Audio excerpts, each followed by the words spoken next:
All right, we'll call the meeting to order. Meeting has been noticed to Evans Print and Media Group, WCOW Radio, Magnum Radio, La Crosse Tribune, La Crosse, Sparta City Hall, and Sparta Free Library. Are there any changes to the agenda? No, there is not. All right, I'll take a motion to adopt the agenda. So moved. All right, do I have a second? I have a motion by Ms. Prestwood, a second by Mr. Hendricks. All in favor, say aye. Aye.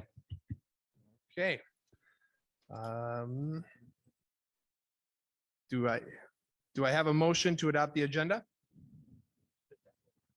Sorry about that. All right. So public input. We have two people for public input. So we'll start with Emily Veith, Cataract Melman Busing. And just a reminder, Mr. Russ will be doing a 2-minute timer. So. And I'll raise my hand when there's about 15 to 20 seconds left.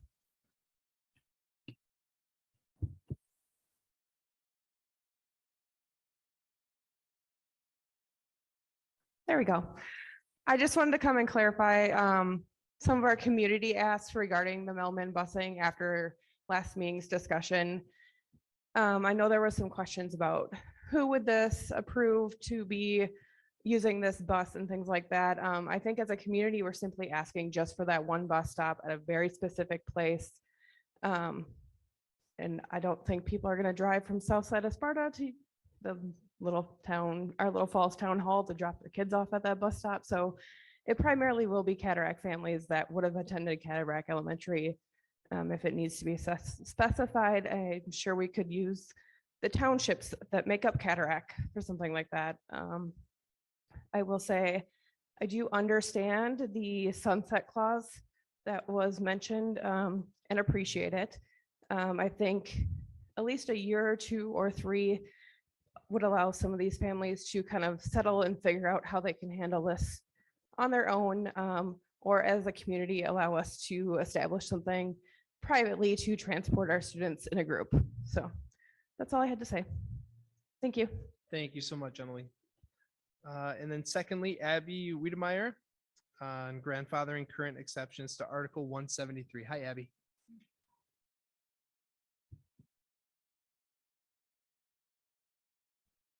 Okay, we're on. Okay, I know that you all saw me a couple weeks ago, but I just wanted, just in case anything had changed, I'm kind of new to this whole school governing system. So as a reminder, my family has lived in the Sparta School District for 8 years. For that entire 8 years, we have attended Brookwood schools. For the last 6+ years, Brookwood has been coming to our home to pick up and drop off the kids. And I am asking that that continues to happen, that that is grandfathered in, and that my busing arrangement does not change going forward.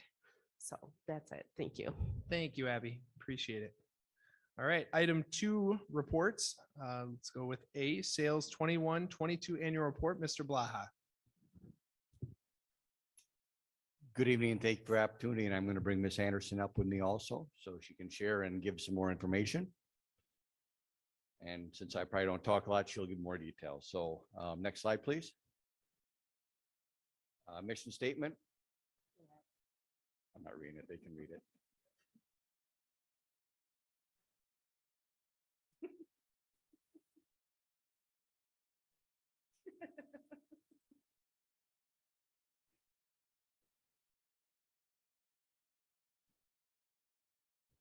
And the center picture is this year's graduating class. A few of you were there to see that.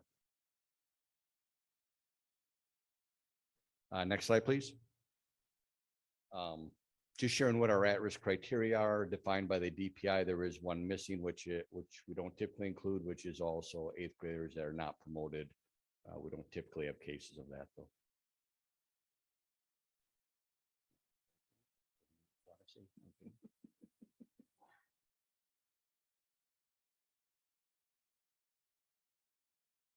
Next slide, please.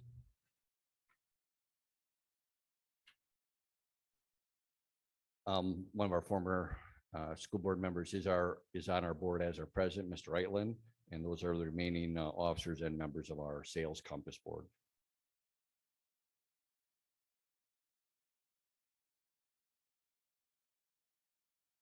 Next slide, please.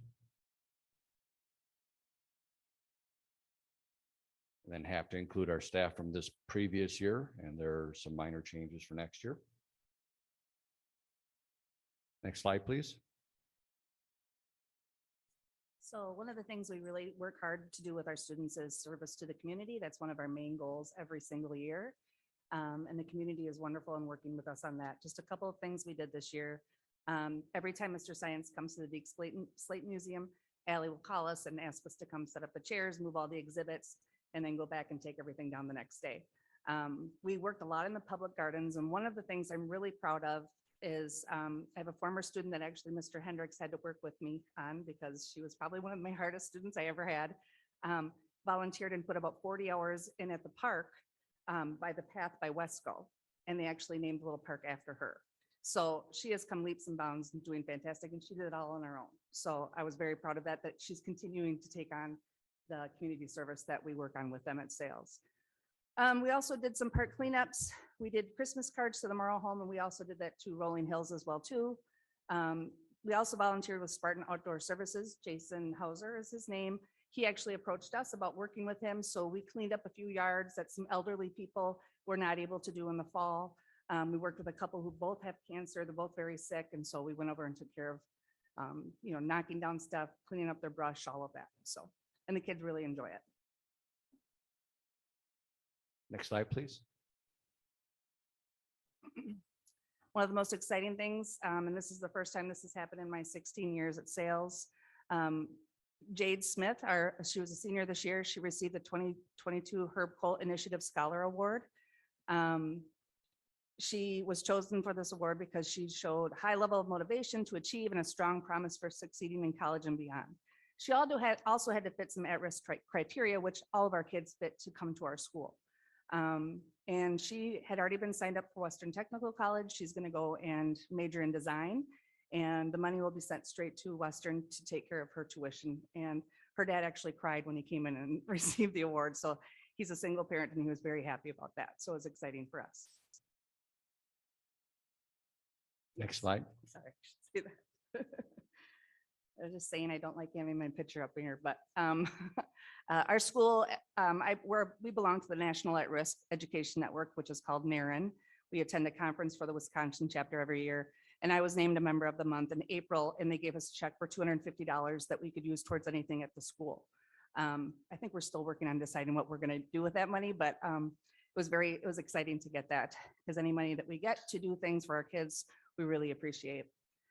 We also we're a grant recipient from CISA-4. We've done this probably for the past 3 or 4 years. Last year, due to COVID, we didn't do it. But they work with us in a program called REACT, where we base our goals, our student learning objectives every year on getting our kids to read and write more, because that's one of the biggest struggles they have when they come to us. And it's been a struggle their whole life. So CISA brings in someone to help educate our kids with that, a reading coordinator, a writing coordinator, and then they get a grant and we get to take a tour of TC, which our students loved. We went to Barnes & Noble and each student got to pick out 3 books and use the money from that grant. And then we added those books to our library. And then they treat us to lunch at Pizza Ranch. So it's been something we've done every year. We actually have kids that have signed up for TC like the week after we do that tour because they felt so comfortable being there. Next slide. Okay, not the quite fun pictures, and a little bit more of the data part, kind of what Ms. Anderson talked a little bit about. So we have 3 SLOs that we have to do since we are an alternative assessment school, which means we don't have enough to do certain criteria like some of the other schools. So the first one that we talk about is we always do a writing goal. And you can kind of see the data there, and we break our kids, and we'll have 3 different assessments. That initial, we write the SLO, try and see what growth we can have. And then those 3 bars just really kind of show us how the kids grew overall by tier. So the first tier, we expected that they would grow by at least 2, and they met that. The second, we expected by 4, and they were well above that. And the third, we expected 6, and they're kind of right there. So kind of what we expect. The higher a student comes in, we expect a little less growth, and the lower. So that was our writing goal. Next slide. Our math goal is typically we will pick a trimester for a math class. And then at least 80% of those students will achieve at least 80% on their post-test. And this year was 90, so we met that goal. Next slide, please. And then just this kind of shows you a little bit of our last one is attendance. For us, if we can get students there, which is typically one of the largest reasons they're not successful with other risk criteria, they have a reasonable chance of having success with us. So we can see this year is our overall attendance was a little lower than normal, and our chronic absences was a little higher, yet we met our goal of 70% students attending at least 85% of their scheduled days. No good reason why it drifted a little, except as our numbers go up, this becomes harder in a larger group setting. Next slide. Just kind of showing what our trends for enrollment are. And these are end of year. So a little higher at the end of the last year. And I've talked before, I'd expect this year would be there or above.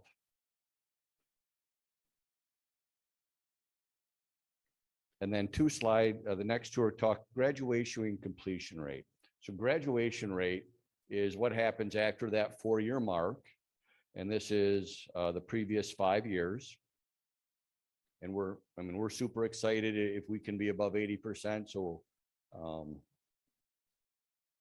the next slide, please, is going to show a completion rate. And what this means is DPI has a formula. I don't exactly always understand their formula, but they look at more than the 4-year. They'll look at a 5-year and a 6-year. So you can see these rates go up. Part of that is the programs we do outside. And Ms. Anderson could ask her more questions, but we do a program, HSED with WTC, and that helps us gather some of those kids that no longer have a path with us to get that diploma and meet that completion rate. Next slide, please.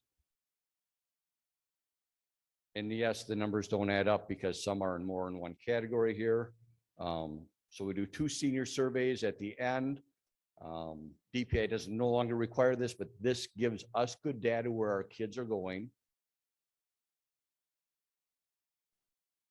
And next slide, please. And then this just kind of the seniors that come and graduate, we have them do an anonymous survey. It lets us know how well we're meeting their needs and gives us some information. Are we really making a difference or not? And that's all we have pending your questions.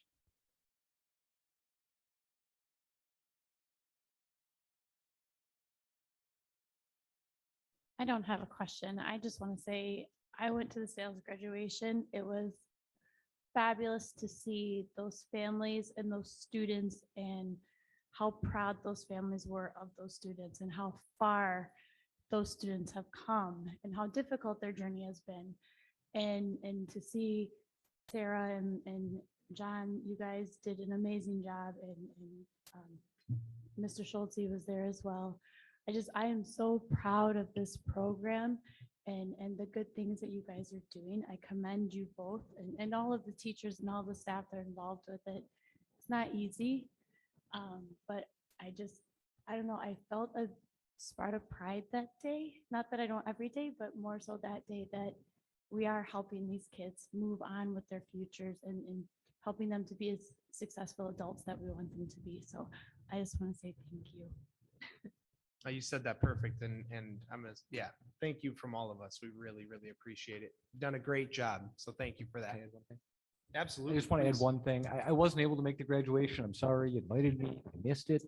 Right before it. I did come to visit you, and based on our conversation, the way you answered, I am not the least bit surprised that the bottom one is 100%, because there was nothing we talked about that was about you.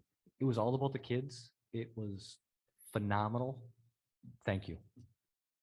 If any of you are welcome to come by anytime. So the kids Thank you love so it. much for that. Yeah. Yeah. Any other comments? Please. Yeah. I actually do have a question.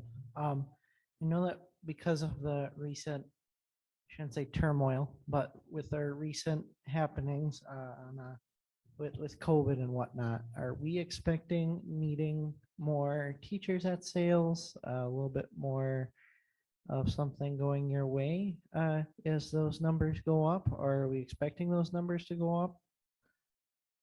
So yes, we do expect the numbers to have an increase, but we do plan to manage that with what we currently have staffed. And let me explain that a little bit. And not all of our students are always in the building at one time. Mm-hmm. What I mean by that is, so we had 68 there. If we can have students have more success earlier in the year, we can keep what we may only have of that 68, 40 in the building in our, in our 8:30 to 2 program, and we'll have another portion in our 2 to 3 program, and then we'll have another portion that we're doing purely independent. So we know we won't have spaces for all students that may need sales right away, but we believe working with the high school, we still can meet the needs of those that want to come and are willing to meet criteria. Sounds good. All right. Hey, go ahead. I have Mr. Hendricks. Question for you. First of all, thank you for the work that you do. Obviously, sales is just a premier program for us. I'm very proud of it also. How many of your students were employed during the school year? And how do you support them? Yep. So like Mr. Blaha said, so if a student finishes our first trimester, because we have trimesters instead of semesters in order for them to be able to earn more credits. If they are finished with us our first trimester, they have to have a job. And then we give them credits for working that job. They'll usually now they just text us a picture of their, their pay stub so we can see it, and then we keep track of that. I don't do that. We have 2 wonderful educational assistants that take care of working on that program with the kids. We check in with them once a week just to make sure everything's good. We'll call the employer to make sure that they're doing well. If they have a job during school, we've had several students in the past, probably 2 or 3 years, especially during COVID, that needed to work to help support the family. So some of them were working, night shift, not sleeping, coming in. So we really try hard to make as flexible a schedule as we can with them. We're very lucky that we're able to do that. Sometimes I'll stay till 4 o'clock and wait for a kid, or Mr. Liebachen will. We'll just do what we can so they make sure they get their stuff done. So work and completing their credits is number one. But some of these kids, in order to survive, they have to work. So it's usually not a big problem with them getting a job because they've had one since they were pretty young. So Thank you. does that answer your question? All right. Thank Mr. you so Schulte, much. If Yeah, I please. could if I could Absolutely. just join these other board members Yeah. to say thank you. Thank you. I especially appreciate the service to the community portion, taking care of our elderly, wrapping your arms around these students and giving them the support that they need. I just think it's so beautiful, especially for our most at-risk kids. Thank you so much for what Thank you you. do. I appreciate that. All right. Hey, how do I get one of those sales shirts? Gotta earn it. Oh, wow. That was well You're said. speaking. 2 You just more? got it this year. You've Okay. been with us, what, for 5 years? All right. I'll keep that timing. We'll get you on. All right. Thank you so much. Thank you. Appreciate it. All right. Item C, data and AGR reports. We got to be spring sports. Sorry about or that. Spring Yep, item B. co-curricular reports. Spring co-curricular report, Mr. Blaha. Thank you again for giving this opportunity to share a little bit about our spring co-curriculars. Again, 3 slides, data's there. I won't say a lot. If you have specific questions, I'll point a couple things out. And since these slides are a little. So of the first slide here, just kind of a note. We're one of, I think, 12 schools that had an athlete that stayed in the wheelchair division. Ariana did a great job, placed in 3 different events for us. And we thank you so much for the board supporting that. The additional efforts that it takes with an additional coach and typically handicap accessible busing. So greatly appreciated. Next slide, please. Just to highlight here, we did have section qualifiers in golf, just individuals, not team. And then Mallory West, who was actually a conference player of the year last year, was selected this year for all-state, all-star game. And luckily, our head coach was also selected as an assistant. Next slide, please. And then just some specifics. We had 11 people qualify for nationals for our clubs this year. We had 9 qualify for DECA, 8 chose to attend. 1 had a conflict, and those are the categories they were in. And then we have 2 that are en route right now to San Diego for FCCLA, and should be there sometime there early tomorrow morning. And pending your questions. I think I just want to congratulate all the notable athletes and Coach Russ for a hard season. Man, they did great. So congratulations to all the notables. Thank you. All right, item C, SASD data and AGR reporting. Ms. Brigham. Yep, thanks. So I'm going to first start with the AGR report, which is the achievement gap reduction for the school year. Next slide. So to give you a little background of the Achievement Gap Reduction Program, it started in 2015-16. It replaced the SAGE program, which stands for Student Achievement Guaranteed in Education. The district engages in a 5-year contract. It is for our K-3 classrooms. And a part of the program, you must implement one of 3 strategies or a combination of the strategies. And the strategies can include one-to-one tutoring, instructional coaching, or maintaining that 18:1 classroom ratio. Next slide. Some of the requirements that were mandated by the DPI. The DPI is the Department of Public Instruction. So at the beginning of the school year, we have to report the intended strategies. We also, as a district and the schools, need to set performance objectives to include how we're going to reduce the achievement gap for our low-income students in both math and reading. We have to specify the assessments we're going to use to determine those achievements and those objectives. Then we have to implement the strategies and then report to the board 3 times a year. So I had a report at the beginning of the year letting you know of the strategies and our goals. I also reported in February where we were in those goals. And then I'm going to give you this end of the year report. And then we just submit it to the DPI. Next slide. So as a reminder, the strategies that were chosen this year is instructional coaching at all of our 3 schools that qualify for the AGR. Next slide. So here is the performance objectives and scores. So for reading, we administer the PALS. And the goal is 80% of our students will be at or above grade level norms. And you can see the fall, winter, and spring scores for both Cataract and Southside. And then I do have a little history of the combined spring reading scores at the end of each year. And that's not an average of the 2 schools. It's actually taking the students, the number of students who were proficient at that grade level, because some of our schools have a low number of students. So you can't just average those 80 and 86% to get 83%. So that's why they look a little different. And that's the process that they have done to combine those spring scores over the years. Next slide is our kindergarten for math. For math this year, the students were, the objective was to be able to count to 100. Next year, we're going to have a little bit more detailed for our math district assessment that will include shapes and colors and different things for our math. Next slide. So for grades 1, 2, and 3, we all have the same measures, measure of academic progress, our MAP data. And the goals for each of those grade levels and each of those subjects are 80% of our students will be at or above grade level norm. And you can see the fall, winter, and spring scores. And then that combined score for reading.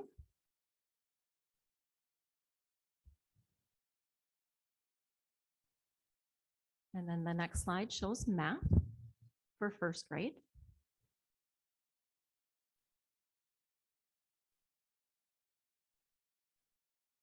And then the next slide shows second grade reading.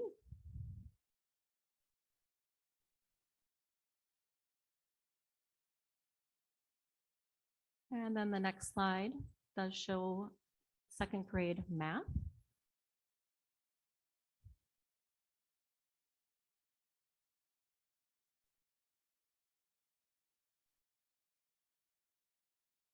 And then the next slide shows third grade reading.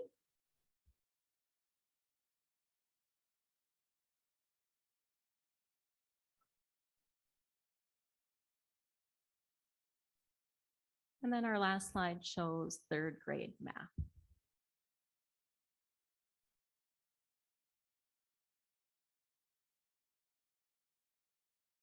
And the next slide has, if there are any questions, this report will be uploaded to the DPI for our requirements, but I'm willing to take any questions. And I do know that Mr. Oswald and Miss Everson Riley are both in the audience if we need to refer to them also.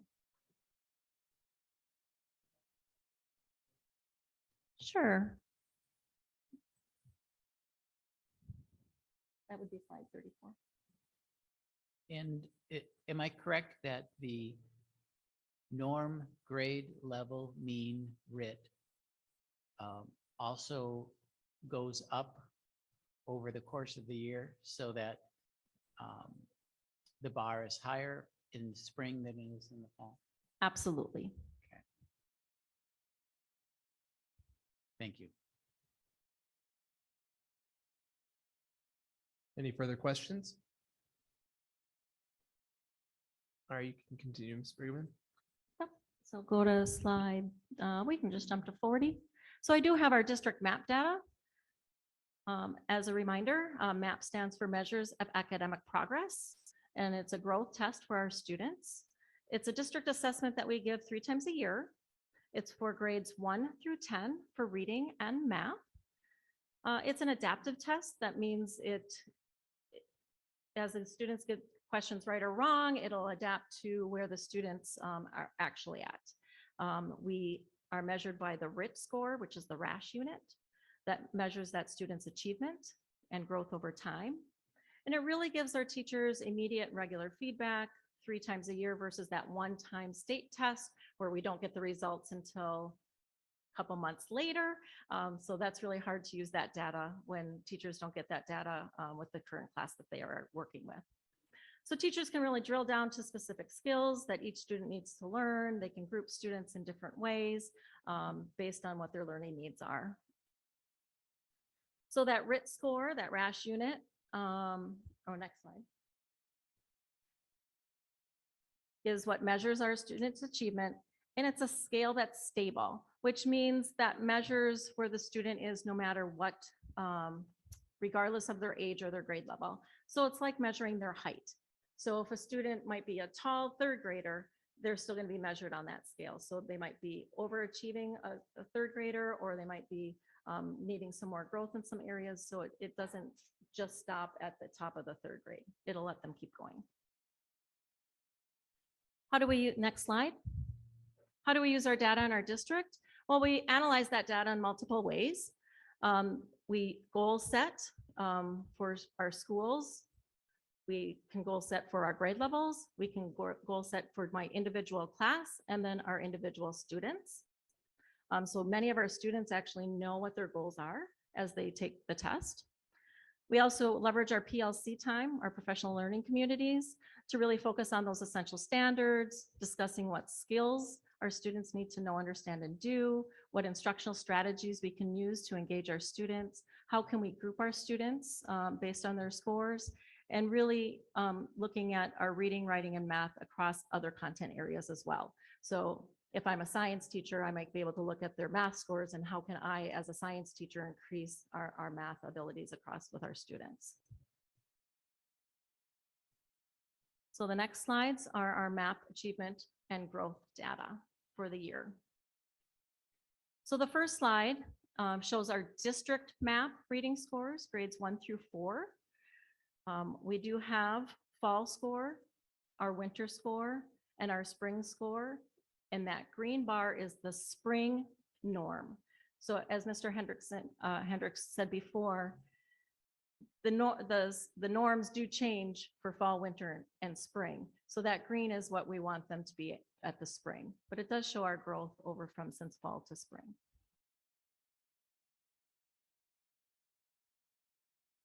Next slide shows it grades 1 through 4 for reading per school.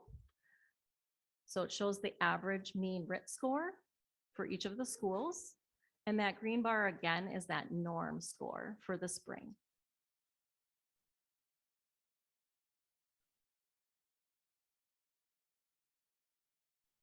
Then we have our next slide shows our district map reading score. So that's all the grade levels for 5th through 8th for fall through spring.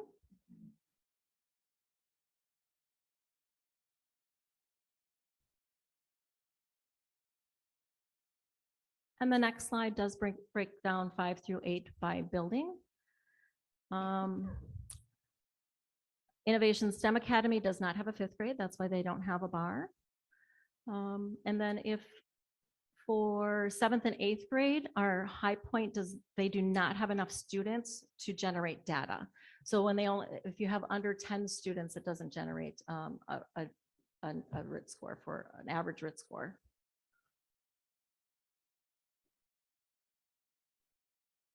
And then we have our district map reading scores for grades 9 through 10.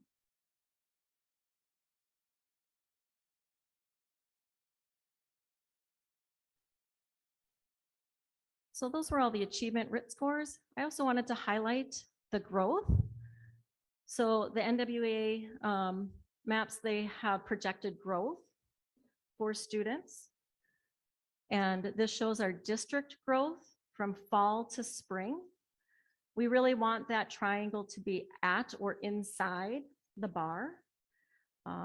So as you can see, we've seen a lot of great growth amongst many of the grade levels for reading.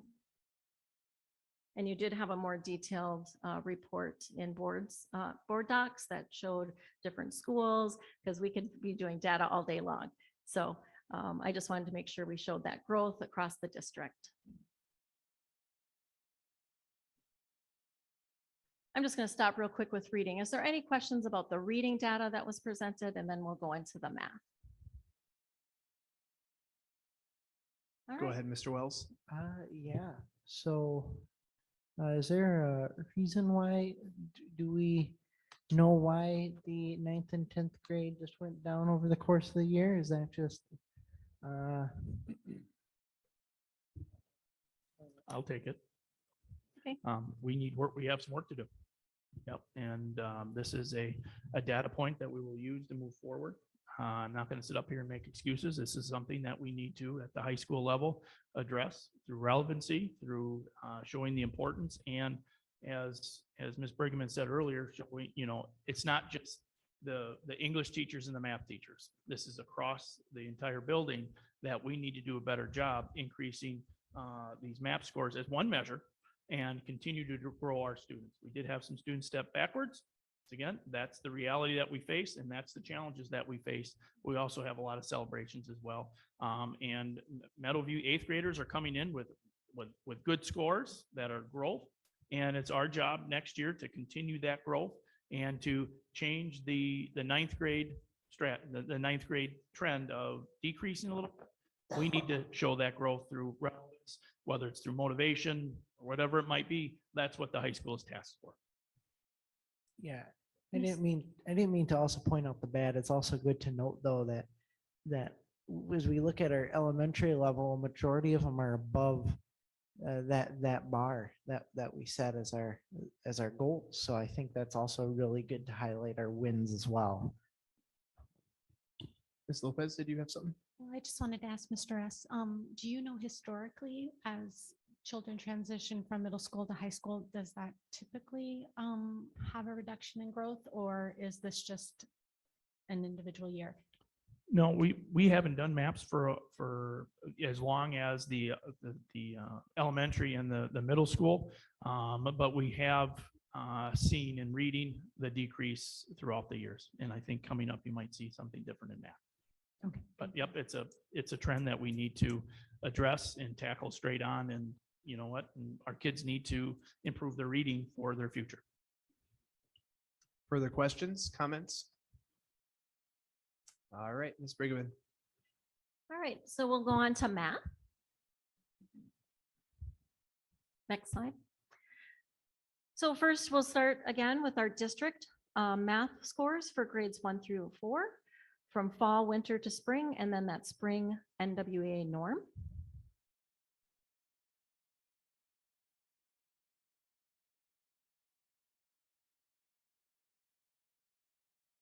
Then the next slide does break math up by the schools, grades 1 through 4.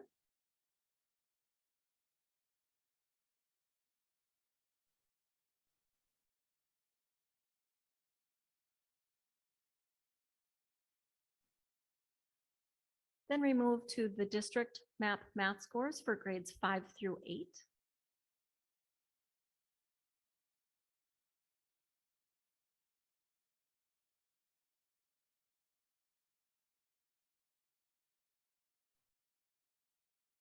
And then the next slide does show our spring math scores for grades 5 through 8 by building.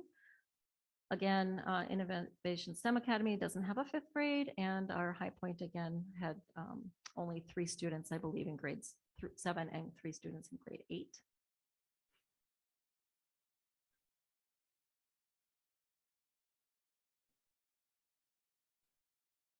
And then we have our district math scores for grades 9 and 10.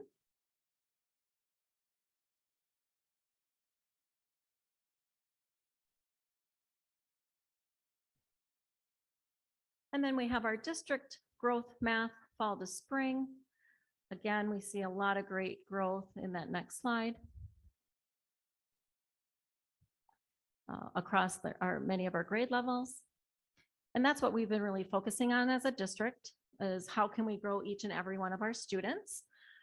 So this is showing us that we are working toward that goal and finding successes across our district. And I'm very proud of the work that our teachers and our principals have engaged in to use the data to help as one data point across 3 times in their year.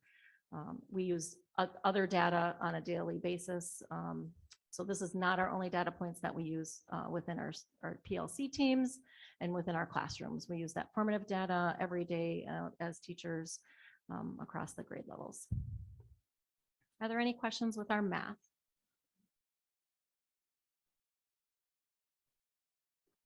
So next slide. Just again, a reminder that our teachers use the data, they analyze it in different ways. They use that to really set goals for our schools, our grade levels, our classes, and our students, and using all those strategies. Any questions on any of the HER report or the map data? Go for it, Ms. Presswood. Thank you. So if we go back to the math where you break it down by the different schools, Which grade level? 1 through 4, Sure. right here.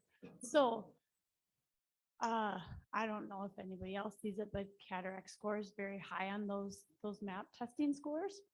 And I don't know if it's due to the smaller classrooms or whatever, but my question is there a sense or a feeling that the other schools, those students are going somewhere, right? So if they go to Montessori, if they go to Herman, are we going to lose those children's growth because they're in larger classroom settings? It's kind of a fear I have sitting here. Do you foresee that happening, or seeing those students struggle because one, they are in the larger classrooms and they don't have more of that one-on-one that they had at Cataract? Does that make sense? I just would like your feeling on what next year's scores might look like. I don't know if I can predict what next year's scores will look like. Scores are what they are. We can celebrate the great work that happens with smaller class sizes. But I know that if I broke down class sizes, if I showed all the classes at the different, like Herman, for example, 1st grade, some of our classes exceeded the growth, where some of the classes needed a little more work. Right. So I think it just depends. I didn't break it down to that depth, but I do know that Herman did look at their scores per class. So each teacher could look at what growth they made and what progress they made. And there was a lot of celebrations there. So I just know that we're all on the same pathways. We're really focusing on the essential standards and really meeting each student where they're at. And I believe that Herman will continue that. Herman and Southside and Meadowview will continue that work with the students from Cataract. Thank you. Further questions? Go ahead, Mr. Wells. Yeah, I think there's also something else to point out too, where something is also working out for Herman and the grade 2. So, class sizes might play a role, but we also have to figure all the resources that we do have at Herman, like our intervention teams and whatnot, that really drive it home for the students that do struggle. As for kind of bringing it back to Sam again, does the students that believe at the high school, that believe that this test doesn't matter, does that negatively impacts our average too, right? Well, and the relevance piece is there. However, I think with that being aside, based on our demographic, once again, kids are kids. And if you go to school, high school X and high school Y, kids are kids. And it's making sure that everything's relevant to the students, show them the why, and to show them the reason why, and to give them some motivation. Some of our students do lack some motivation. Even our top students, like, why do I have to do this again? I'd rather continue learning. So it's really to give them some motivation and show them the relevance about why we're doing this, and selling it to the families as well, and goal setting. We can do a lot of things different by goal setting and putting some motivation behind it. I think that would probably increase. I can't say what other districts are doing, but MAPS it's a growth, and it gets harder as you go. So it's a resiliency one too. So we have a lot to put into them in terms of math and reading. And once again, this is not a math teacher problem. This is not an English teacher problem. And we have a lot of great successes, but this is a holistic approach, just like what Jody said. This is everybody. It's CTE, it's fine arts. It's really showing the relevance, and how can we put things school-wide to show what they're doing means something. And picking the brains of Meadowview. What are they doing? What kind of strategies that we're doing? Instructional strategies, as well as motivational strategies to figure out what's going well and keep that going in the future. Any other questions? Yeah, Mr. McKenna. How many years have you been using this? Well, different grade levels have been using it for a different amount of time. So we've been using the map data across for grades 1 through 9 since 2019-20 school year. Then we had COVID in there a little bit, so we didn't have some of the spring data, and not all the students took the fall when we came back. So we're really working on, now we're able to see some of that growth. How does end of year compare to previous end of year? I mean, can you look at 2019 versus 2021 and see growth patterns? Yep, and compare? we did have that. I think I had a few of those slides. If I didn't, I can send those slides to you, because we did look spring to spring. I might not have put that in there, but we do have some spring to spring growth from last year. So I can get that to you before Thursday. I'd rather skip last year. If I could see 2019 growth for the year versus 2021 growth for the year, if we have that available. Well, we started it, yeah, I'll look back to see what I can get for you. Okay, thank you. I don't think they'll generate the growth, but we can look at the RIT score. Yeah, that's what I mean. Okay. Thank you. Yep. Ms. Lopez. Thank you. Mr. S., I wanted to say I really appreciate your last comment about gleaning what's working in certain schools or classrooms and applying that as a whole to others. I think that's really important. Thank you for that. And I was wondering if I could please get 2 or 3 examples of how MAPS data is used to group students together. Sure. Thank you. Did you want me to tell you now, or did you want me to tell you? If it's quick. Yeah. I mean, no, yes, now, please. Yeah. So I can give you an example at Herman first grade. So at Herman first grade, they rank all their students per their RIT score, and then they group their students based on their RIT score. And then during intervention time, they'll send the students to different teachers to depending on their RIT score for what skills they need and what those students need. So they've been grouping their students and they found a lot of success. So we're going to be moving that strategy up to the second, third, and fourth grade. Mr. Hendricks? No, thought I you were just gonna wanted to talk. comment. I think we've been using maps though for like a. Yeah, more we've than a had MAP in decade. the district for a very long time, but then there was a time where we only used it for third through fifth grade. And then they went to Aspire for sixth, seventh, eighth, and ninth, and 10th. And then we went back and to have one test because they were doing PALS, pre-K 2, MAP 3, 5, Aspire 6, 9, or 10. So we had some breaks in there. All right, Thank you. So then in 2019, we went 1, 9, and then we added 10th grade this year. Any further questions, comments? All right, before we move on, Ms. Brigham, we just want to thank you for everything that you have done on behalf of the whole school board here and the district. You've been phenomenal and amazing, and we appreciate you, and good luck in all of your future ventures. We give her a round of applause, that'd be great.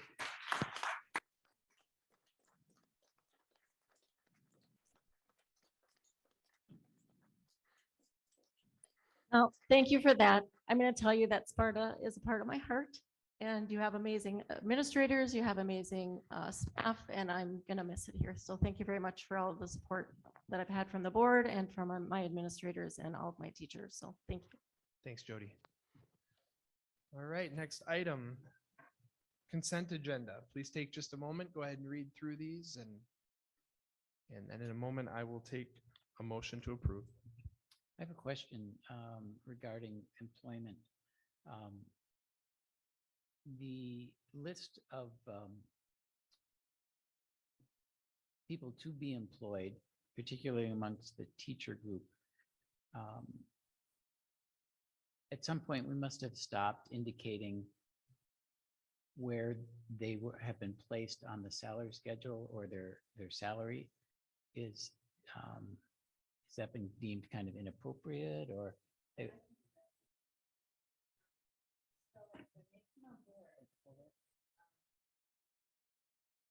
HR hasn't actually seen all of their credentials and their, transcripts and everything. They go on there the moment that they're hired so that we can get them approved, so that we can get them on board. Because sometimes they're at a step, in a lane and all these other things, and I don't have that information at the time we hire them. And so in the past, we were putting it on there, but it wasn't always accurate. So I don't know if there's a different way you would like to have that presented to you in the future.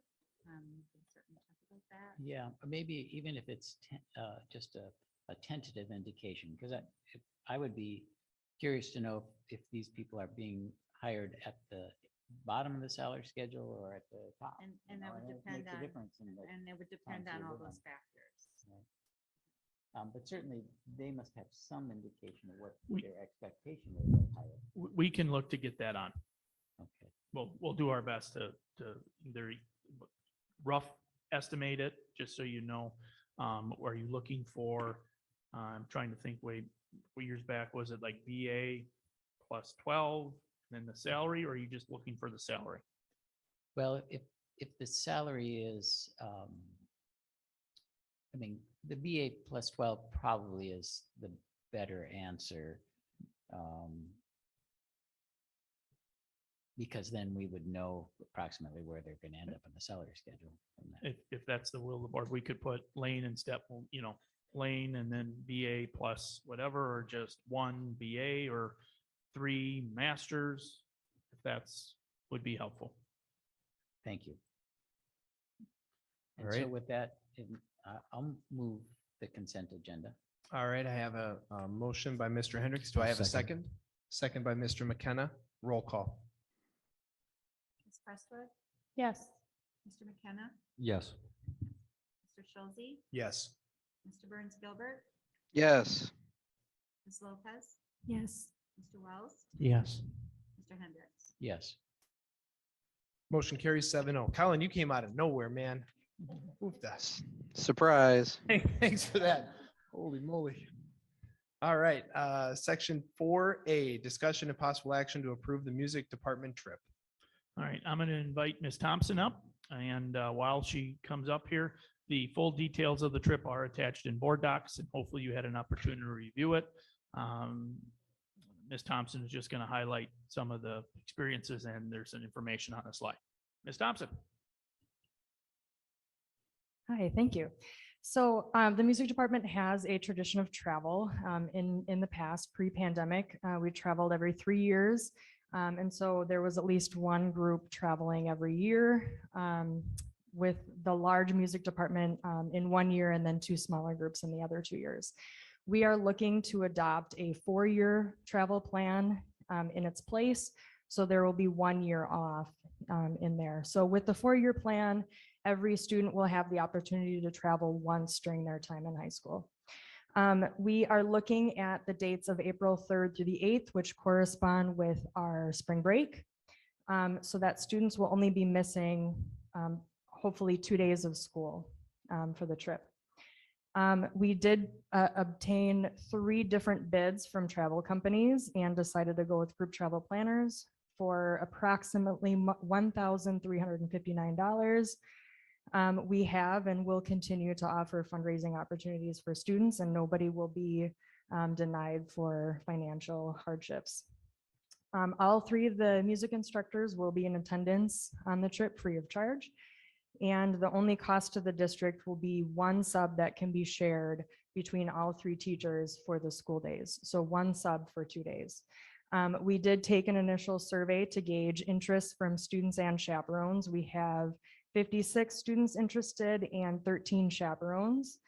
And the trip includes round trip motor coach transportation, 3 nights in a New Jersey hotel, 3 breakfasts, 4 dinners, Broadway workshops for both band and choir students, several different New York City attractions, 2 Broadway shows. It also includes all trip planning and arrangements, a $5 million liability insurance coverage per motor coach, $2 million liability group insurance coverage, terrorism and liability group insurance coverage, all gratuities, a tour manager to oversee the trip, a 24-hour emergency phone service, an online payment system, and travel insurance. The travel insurance was an additional $40, which is included in the price already. But that was something that we thought was important post-pandemic because of our trip that got canceled in 2020. Any questions? Ms. Thompson, how much did you say the cost of the trip was going to be? About approximately. Yeah, approximately. And it'll be based on the total number of travelers and the rooms needed and all of that. But approximately $1,359. Thank you. I'm curious to know if you have an itinerary for the Broadway shows that you're going to see. Not yet. Not yet. That's Yes. And if a student is not able to pay, how is that cost covered? We do have, the SMPA has scholarships available that students can apply for.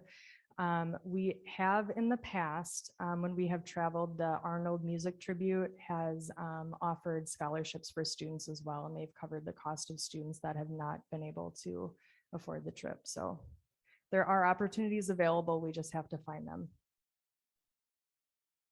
So you don't anticipate students missing out because of lack of funding? There Yes. are ways to make Yes. it happen. Okay. Mhm. So this amount of $1,359, this is for this next trip, or that's for future trips as well? Just for this next trip, Okay. it's always going to change based on the market and the cost of fuel and stuff like that. I figured as much. I just wanted to ask to be sure. It would be And- nice if it would stay the I same. know, right? Yeah. And I guess I would encourage you, if you run into a situation where you're not able to afford a student, to please come back and have a conversation with us as a board. So. Will do. Thank all you. right. All right, anything further? No. All right, with that, I'll entertain a motion to approve the music department trip. I'll make that motion. All right, I'll do I have a second it. second? All right, I have a motion by Ms. Prestwood, a second by Mr. Wells. All in favor? Aye. All opposed? Motion carries. Thank you so much. Thank you. Item B, discussion and possible recommendations in granting an exception to Article 173 due to Cataract Elementary School closing with a 3-year sunset clause. All right, this is a continuation from the Committee of the Whole, where this was recommended. We originally had a motion, and then we had an amended motion that passed. And then we had the approved motion on a 5-2 vote to allow a outside district to come into our boundaries to bus our students outside of our district who open enroll. And that is a 3-year sunset clause. So that's what we're here to discuss tonight.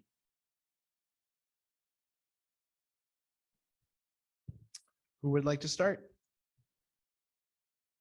And I guess from the administrative side of things, this is not recommended. We feel that we understand the situation that the Cataract families are in with the district deciding to close Cataract Elementary School.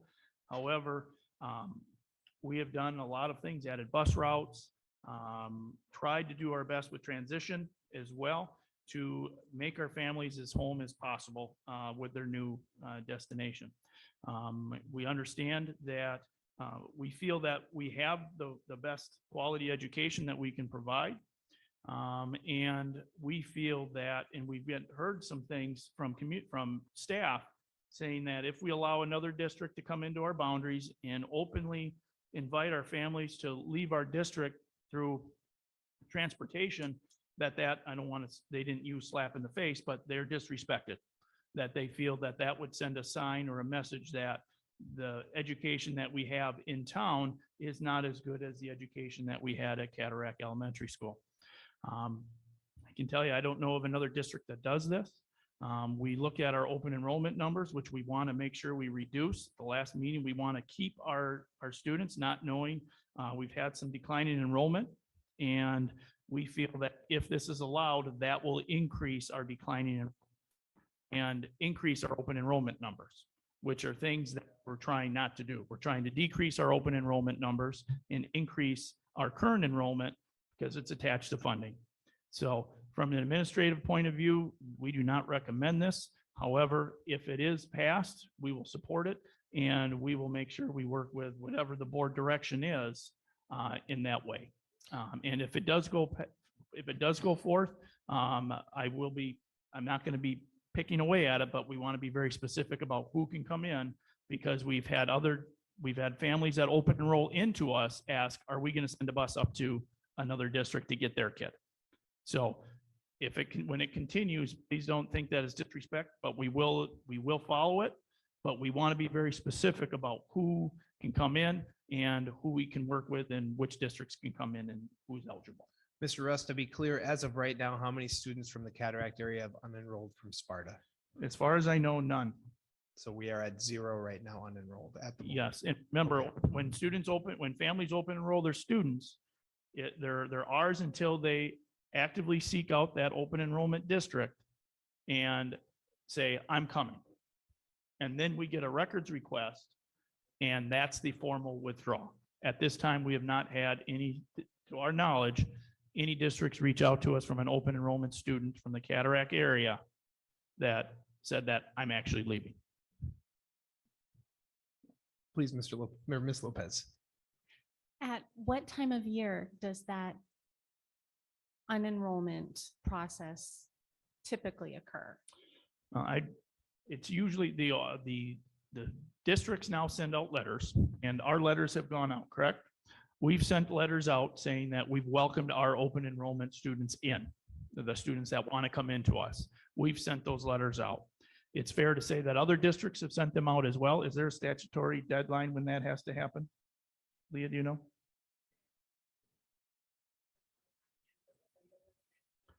So other districts would be sending that out as well. So that might have a timing as well. Some families might be waiting for this decision as well. We're not 100% sure. And with the open enrollment out of Cataract, we can't accurately say that they're all due to the closing either. So how many of the open enrollment in records have we received from other districts coming in? Do you understand what I'm saying? Yeah, If we're I using can't that say, as a I guide, can't, I'm I can't curious. say for certain on that. Okay, thank you. So we may not have quite a few. And one of the things that we don't know, 100%. So if a student does withdraw from, and they might be even in the Cataract area, we don't know for 100% that they're actually continuing their open enrollment. They may have moved into that district. And we don't know that this is an open enrollment student or not. So, but they could be waiting for our letters as well. So we won't actually have any numbers until the first day of school when a few kids show up for attendance count. That is one way to look at it, yeah. But as they come in, we start adjusting. And as students come out, we start adjusting as well. We've talked staffing in the past, and we continually watch our enrollment numbers and see where the fluctuation is and where we might decline, and then we act appropriately with that. So who's to say though, because after April 29th, when open enrollment was due, families could still go to the DPI website and request that open enrollment, correct? I don't know, they couldn't, they wouldn't be able to do that. Amber, you want to talk a little bit more about the out of the window open enrollment?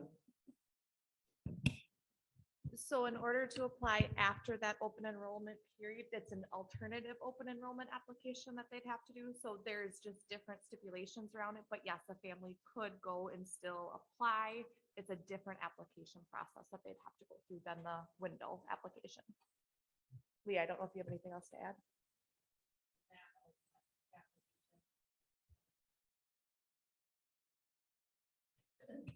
And the alt application period hasn't begun yet. So we have the deadline to get the letters out, which is basically if a student is choosing to open enroll into the district, into Sparta, we would send them a letter saying, yes, we're welcoming you. And then that family would have to go to the district the district that they're leaving would know that they're leaving because they would get a records request from us. So it's hard to say a complete deadline because it's hinged on the parents doing some work also. But that alternate application window then is coming up. I think it's in June or July. July 1. Yeah. Thank you, ladies. Further discussion? Mr. McKenna? I'm going to actually agree with a lot of the stuff that Mr. Russ said. We need to focus on enrollment. We need to focus on open enrollment. Our declining enrollment is causing a loss of efficiency. If we want to be an employer, we have to have kids in the schools to hire teachers to teach them. The thing that I struggle with is I don't want kids to come to our school because we're handicapped, we're hijacking them with the bus route. Whether I believe our staff is the best staff in Western Wisconsin or not is less important than whether the parents in our district and the kids in our district believe that. I support our staff. I think we have phenomenal teachers. But my kids aren't coming here. The decision these people are making to leave our district isn't based on teachers. So the fact that they're upset and hurt over this, I guess I don't understand, because the decision to close Cataract was not about the teachers. We acknowledge we had fantastic teachers in Cataract. And the fact that we're losing those, I don't think anybody up here is happy with. I will say there's a portion of this motion that I can't get behind. I voted in favor of it to push to the full board because we had some confusion over the motion to begin with. I think a 3-year sunset period is too long. I think 3 years is long enough to create a habit. I think that people will get used to the bus coming in. I think that If this goes to a board and ends then, it's probably harder on those families than it is today. I think a year makes sense. A year is long enough for people to really weigh Melman versus Sparta without emotion. There won't be anger anymore. There are advantages to coming in Sparta that Melrose Mindoro cannot give these people. I want them to come here because of those reasons.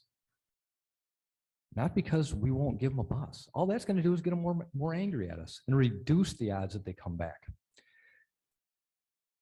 So I would make a motion that we allow Melrose Mindoro to bring one bus in to one stop for 1 year. Doesn't go to another board, doesn't get readdressed. It ends in 1 year. Do I have a second to that motion? I'll second that. Further discussion? I'm still going to oppose it. I just think this is a bad idea. Also, now we put this one bus, one pickup. Are we talking, I mean, do we know anything about Melman busing? Do they have split busing like we do?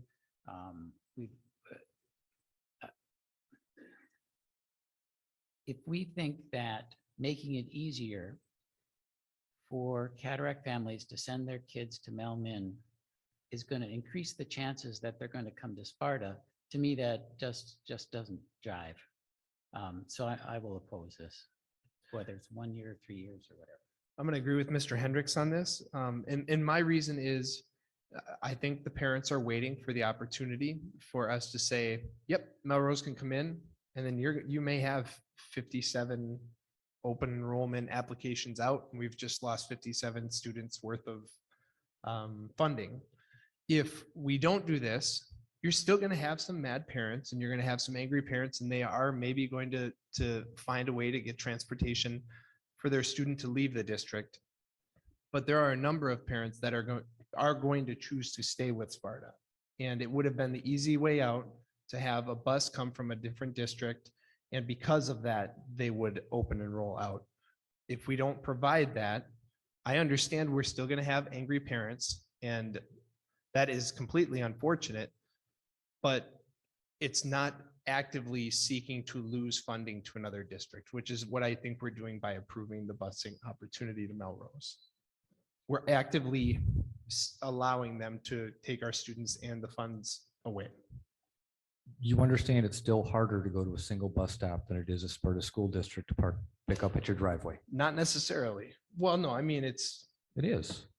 It would be easier for parents to send kids to Sparta because the bus is going to come to their house. These people still have to get up, get their kids ready, and transport them to a bus stop. Then get to that bus stop when they get dropped off and bring them home. It'll be easier to come to Sparta. If this is about convenience, Sparta is the answer. I want them to come to Sparta because they want to come to Sparta. Further discussion? I just want to clarify the motion. Are you talking all students in all grade levels? The motion was Melman one stop for 1 year. Are you talking pre-K through 12 students that would be able to get on that bus to Melman? I would ask that this is only for students of Cataract Elementary School. Kids that were in Cataract Elementary School. Well, I forgot who made the motion. Mr. McKenna Yeah, did. so I And mean, I then, just- Ms. Presswood did the second. It's seconding, so I guess I'll go to Mr. McKenna, who made the motion. I would agree with that. So it is for elementary students only. So we're talking Cataract Elementary students. Pre-K through 4. Nope. Well, I'm not. Just I'm a sorry, second, please. Ms. Beeth, I'm sorry. So, Mr. McKenna, I just want to clarify your motion. You're talking Cataract Elementary students who, if the board would not have chose to close, would have attended Cataract Elementary School if they chose within that boundary. That's correct. Okay, so we're talking pre-K through last year's pre-K. No, I'm sorry. So Third grade is the top, so they go into fourth. And then future pre-Kers as well. So No, Yes. I please. think, I just want to clarify, I'm just gonna. Yes, because they keep would have been going. going into cataract Okay, this year. so Yeah, that's accurate. future pre-K through last year's fourth grade students, correct? Last year's third grade students.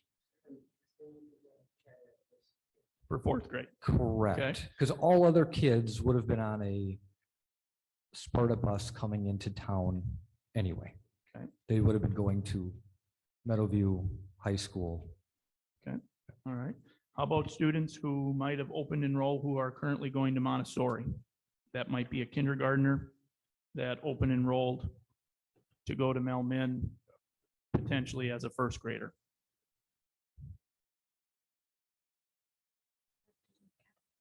can you repeat that just so that I know? what So to- if a student went to Montessori as a first grader who lives in the Cataract attendance area, who most likely is still planning on going to Montessori in the 22-23 school year, if they decide to open enroll to Melmin, would that soon-to-be second grade Montessori student be able to jump on that bus to Melmin? I would think it would be any students who went to the Cataract Elementary School. Those were the students that were That's it. affected. Those were the students that were affected. Yes, All right, how about future pre-Ks that we didn't know where they were going to go? yes. Okay, so future pre-K through last year's third grade. Yeah. Does that make sense? Okay, thank you. And just to clarify further then, the motion is for 1 year, so we're talking about incoming pre-K. Incoming pre-K, Correct. yes. So that simplifies that. a Yes, little bit. incoming pre-K through last year's third grade students that were enrolled at Cataract Elementary School. All right. We have a And- motion. I'm sorry, Oh, please. and it expires at 1 the year. end of the 2023 school year, not to be revisited Correct. unless the board at that time chooses to do so. right? Correct. Is that correct? Okay, thank you. All right, I have a motion from Mr. McKenna, second from Ms. Presswood. Roll call. Yes. No.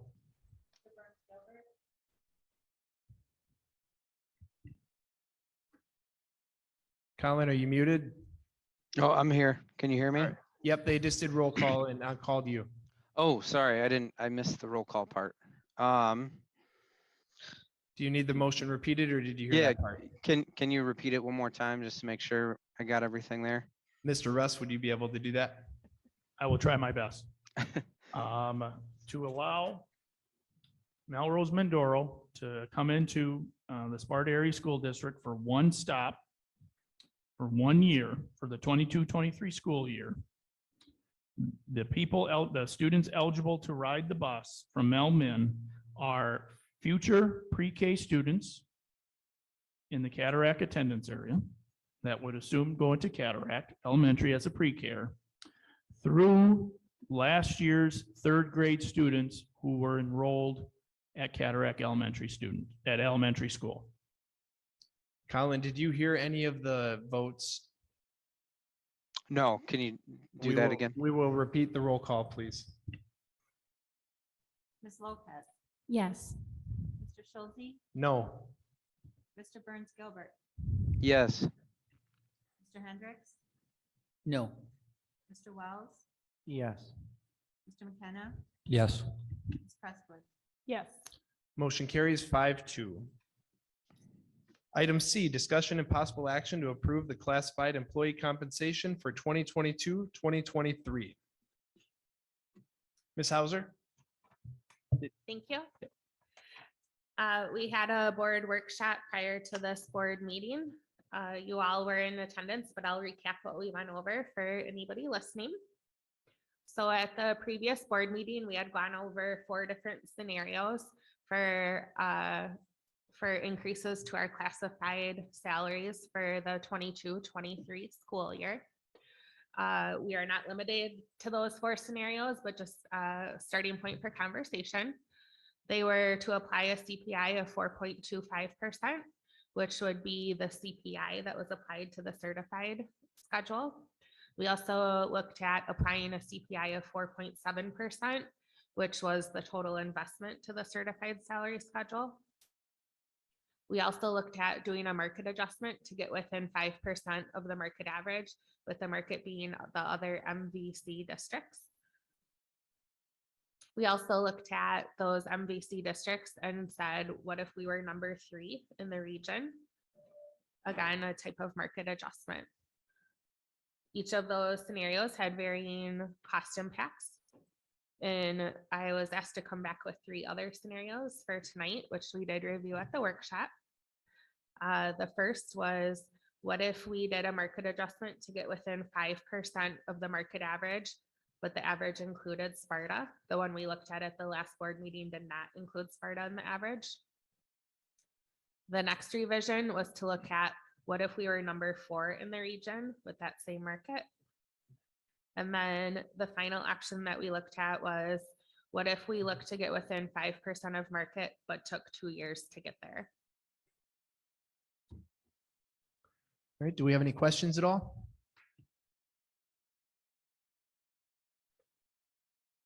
All right, hearing none, I will make a motion to increase the salaries for classified staff to the market adjustment within 5% of market average, the average including Sparta, which is what we discussed in the board workshop. I will second that. All right, a motion from myself, second from Ms. Prestwood, roll call.